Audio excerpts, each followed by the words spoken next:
जय माता दी। सर्वत्र मातृ भक्तों को मेरा प्रणाम। आइए आज चौथे दिन माता के चौथे स्वरूप मां कुष्मांडा देवी की पूजा अर्चना करते हैं, मां की कथा सुनते हैं, आरती गाते हैं। मां का पूजन श्रद्धा और भाव से करें। जो भी आपके पास हो, जो भी सामर्थ्य है उसके अनुसार। वैसे तो कहते हैं कि कलश स्थापना होती है, उसमें उपस्थित देवी देवता की पूजा करनी पड़ती है और फिर मां की प्रतिमा और उनके दोनों तरफ विराजमान देवी देवता की भी पूजा की जाती है। श्रद्धा और भक्ति से मां को पुष्प, कपूर, वस्त्र, मिष्ठान इत्यादि से आप पूजन कर सकते हैं। वैसे श्रद्धा और भाव से दिए गए हर चीज बच्चों की तरफ से मां को बहुत ही प्यारा होता है।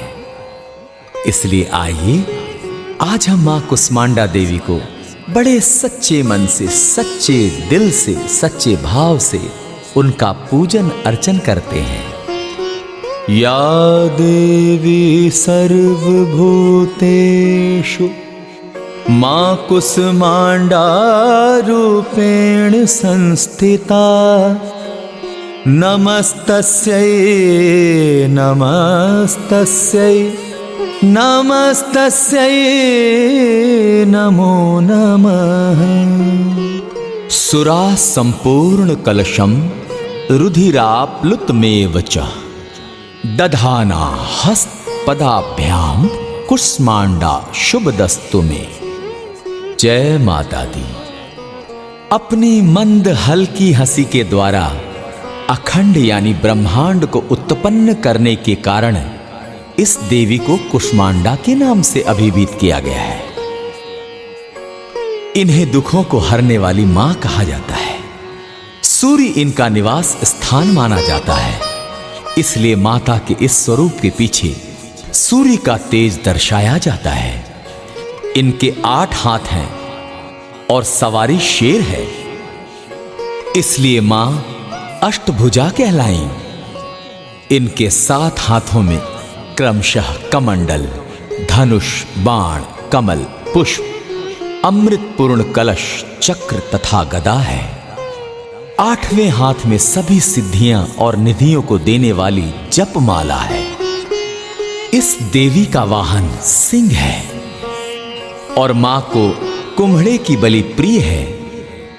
संस्कृत में कुम्हड़े को कुष्मांड कहते हैं, इसलिए इस देवी को कुष्मांडा देवी कहा जाता है। इस देवी का वास सूर्य मंडल के भीतर लोक में है। सूर्य लोक में रहने की शक्ति, क्षमता केवल इन्हीं में है, इसीलिए इनके शरीर की कांति और प्रभा सूर्य की भांति ही वैदीप्यमान है। इनके ही तेज से 10 दिशाएं आलोकित हैं। ब्रह्मांड की सभी वस्तुओं और प्राणियों में इन्हीं का तेज व्याप्त है। अचंचल और पवित्र मन से नवरात्रि के चौथे दिन इस देवी की पूजा आराधना करनी चाहिए। इससे भक्तों के रोगों और शोकों का नाश होता है तथा उसे आयु, यश, बल और आरोग्य प्राप्त होता है। ये देवी अत्यल्प सेवा और भक्ति से ही प्रसन्न होकर आशीर्वाद देती है। सच्चे मन से पूजा करने वाले को सुगमता से परम पद प्राप्त होता है। ये देवी आधियों व्याधियों से मुक्त करती हैं और उसे सुख, समृद्धि और उन्नति प्रदान करती है। अतः इस देवी की उपासना में भक्तों को सदैव तत्पर रहना चाहिए। जय माता दी। आइए भक्तों, अब हम सब मिलकर मां कुष्मांडा देवी की आरती उतारते हैं।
सिद्धि नौ निधिया, हाथ तेरे माता, हाथ तेरे माता, पा जाते हैं सहज ही, पा जाते हैं सहज ही जो तुमको ध्याते। आरती तेरी गाते, शास्त्र विधि से विधिवत जो पूजन करते, जो पूजन करते। आदिशक्ति जग जननी, आदिशक्ति जग जननी तेरी दया पाते। आरती तेरी गाते, नौ दुर्गों में मैया चौथा स्थान तेरा, चौथा स्थान तेरा। चौथे नवरात्रे की, चौथे नवरात्रे की भक्त तुझे